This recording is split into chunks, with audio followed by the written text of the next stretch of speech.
नमस्कार, आप देख रहे हैं सिटी पोस्ट लाइव। मैं हूं सृष्टि राज। फर्जी आईएएस अधिकारी बनकर तंत्र की आंखों में धूल झोंकने वाला मनीष कुमार गुप्ता अब गोगरी पुलिस के हत्थे चढ़ चुका है और 3 दिनों के रिमांड पर है। खगड़िया एसपी भानु प्रताप सिंह खुद गोगरी थाना पहुंचकर इस महाठग की क्लास ले रहे हैं। अब ईओयू और डीआईयू जैसी बड़ी एजेंसियां इस जालसाज का कच्चा चिट्ठा खंगालने में जुटी है और जमालपुर स्थित इसके ठिकाने से भी बहुत कुछ चौंकाने वाला बरामद हुआ है। क्या कुछ चौंकाने वाला बरामद हुआ है और क्या है इस फर्जी आईएएस मनीष गुप्ता की पूरी कहानी, आइए विस्तार से जानते हैं हमारी सहयोगी मुस्कान से। मुस्कान, आखिर ये कैसे पकड़ा गया और क्या क्या खुलासे हुए हैं?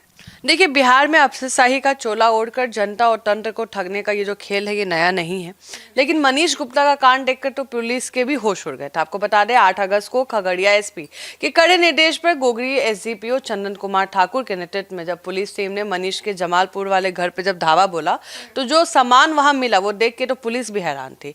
छापेमारी में पुलिस को 12 अलग अलग देशों की 30 से ज्यादा विदेशी ब्रांड की दारू मिली और बिहार में शराबबंदी का ढोंग रचने वाले नेताओं और अधिकारियों के मुंह पे करारा तमाचा है।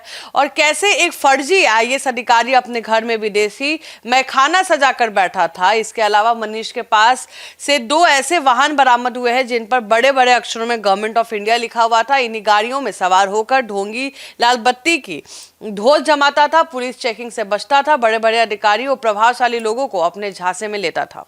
तो मुस्कान, ऐसे में जमालपुर स्थित आवास से बरामद 28 बैंक कार्ड और वित्तीय दस्तावेज का इस फर्जीवाड़े से क्या बड़ा कनेक्शन है? देखिए, मनीष के ठिकाने से मिले वित्तीय दस्तावेज ये साफ इशारा करते हैं कि ये मामला सिर्फ एक फर्जी पहचान का नहीं बल्कि करोड़ों के काले साम्राज्य अवैध लेन देन का है। छापेमारी के दौरान पुलिस ने मनीष के पास से 28 बैंक कार्ड जब्त किए हैं, जिसमें 20 premium credit card, 8 debit card शामिल हैं। इसके अलावा एसबीआई, आईसीआईसीआई बैंक के 4 chequebook, VIP airport launch express देने वाले वैरायटी पास, मतलब समझिए उनके पास पूरा वैरायटी रखा हुआ था हर कार्ड का। और इसके साथ आपको बता दें, आम इंसान को क्रेडिट कार्ड बनवाने में पसीने छूट जाते हैं, तो फिर इस फर्जी आईएएस के पास 20-20 प्रीमियम कार्ड आया कहां से? आखिर कौन सा बैंक इतनी भारी भरकम क्रेडिट लिमिट दे रहा है? पुलिस और वित्तीय एजेंसी अब इसके बैंक खातों के स्टेटमेंट खंगाल रही है और अंदेशा है कि मनीष फर्जी आईएएस की धौंस दिखाकर लोगों को ठेका दिलाने या नौकरी लगवाने का प्रशासनिक काम करवाने में नाम करोड़ों रुपए उसने कमाए हैं। जैसे आपको याद होगा, एक्स वाला हम बता नहीं सकते हैं, तो उस पैसों को इन खातों के जरिए सफेद करता था। मतलब जो पुलिस रिमांड पर मिले इस खगड़िया एसपी का, तो ईओयू और डीआईयू जैसी बड़ी एजेंसियां ने मनीष पर शिकंजा कैसे कसा? देखिए, मामले की भयावहता या इसके कह ले कि तार तार बड़े दिग्गजों से जुड़े होने की आशंका है। इतना पैसा कमा रहे हैं तो कोई बड़ा आदमी ही होगा।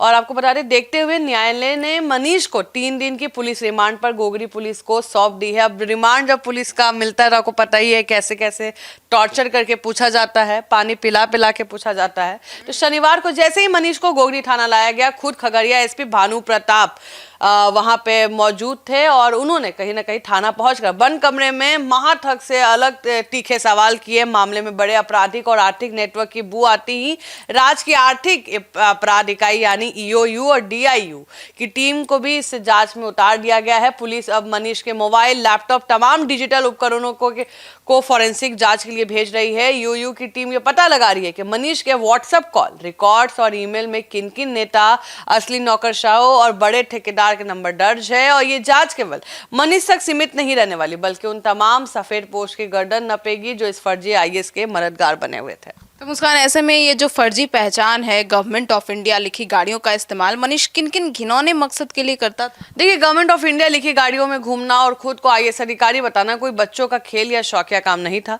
मनीष गुप्ता इस फर्जी पहचान का इस्तेमाल पावर, पैट, पैसा बनाने के लिए कर रहा था।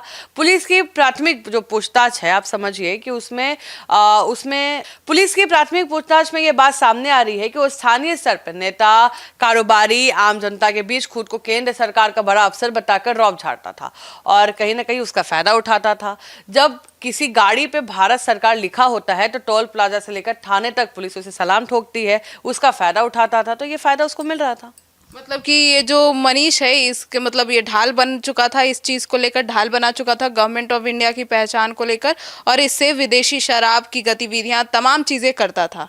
बिल्कुल सही बात है। और ये पहचान के दम पे बड़े बड़े प्रशासनिक अधिकारियों को फोन करके अनुचित दबाव बनाता था, आम लोगों को झांसे में लेकर उनकी गाड़ी कमाई ऐंठता था। पुलिस अब उन सभी पीड़ित गवाहों के बयान दर्ज कर रही है जो मनीष के इस फर्जीवाड़े का शिकार बने हैं। तो मुस्कान, क्या इस फर्जी आईएएस के पीछे बिहार का कोई बड़ा सिंडिकेट काम कर रहा है और आगे पुलिस की क्या रणनीति है? तो ये बिहार में ऐसे ऐसे जालसाज अकेले फलना फूलना नामुमकिन है। ये पूरा मामला एक बड़े सिंडिकेट की ओर इशारा करता है।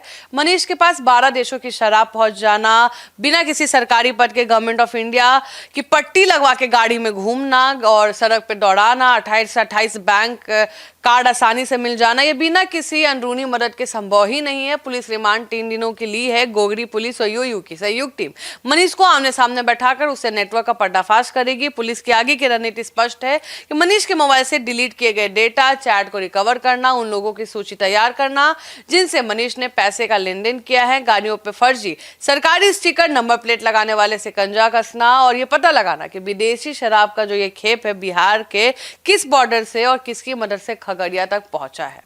तो सुना आपने, तो यह कितनी बड़ी विडंबना है कि जहां बिहार का आम युवा दिन रात एक करके आईएएस की तैयारी में अपनी जवानी खपा देता है, वहीं मनीष गुप्ता जैसे जालसाज भारत सरकार का ठप्पा लगाकर तंत्र के सीने पर मूंग दल रहे थे।